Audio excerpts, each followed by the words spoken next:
మరికొన్ని రోజుల్లో జరగనున్నటువంటి assembly, parliament ఎన్నికల కోసం సిద్ధంగా ఉన్నట్లు ఆంధ్రప్రదేశ్ రాష్ట్ర బీజేపీ అధ్యక్షురాలు దగ్గుపాటి పురంధేశ్వరి ప్రకటించారు.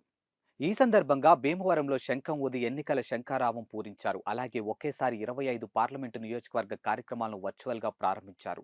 రాష్ట్రంలో విధ్వంసక పాలన, విద్వేషపూరిత పాలన నడుస్తుందని, ప్రజావేదిక కూల్చడం నుంచి ఆలయాలను ధ్వంసం చేసే వరకు వెళ్లిందని పేర్కొన్నారు. ఇక రాష్ట్రంలో ప్రశ్నిస్తే అట్రాసిటీ కేసులు నమోదు చేసి జైల్లో పెడుతున్నారని ఆగ్రహం వ్యక్తం చేశారు. ఇక సాధికార యాత్ర చేసే నైతిక హక్కు వైసీపీకి లేదన్న ఆమె ప్రజాకంఠం పాలనపై గళం విప్పాల్సిన బాధ్యత ప్రతి బీజేపీ కార్యకర్త తీసుకోవాలని సూచించారు.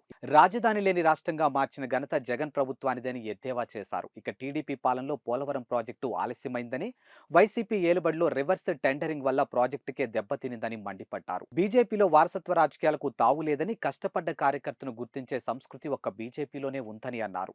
ఇక 2014 తర్వాత దేశంలో ఒక్క స్కామ్ కూడా జరగలేదని, అందువల్లే మొన్న 5 రాష్ట్రాల ఎన్నికల్లో బీజేపీ ఏకంగా 3 రాష్ట్రాలను కైవసం చేసుకుందని పురంధేశ్వరి గుర్తు చేశారు.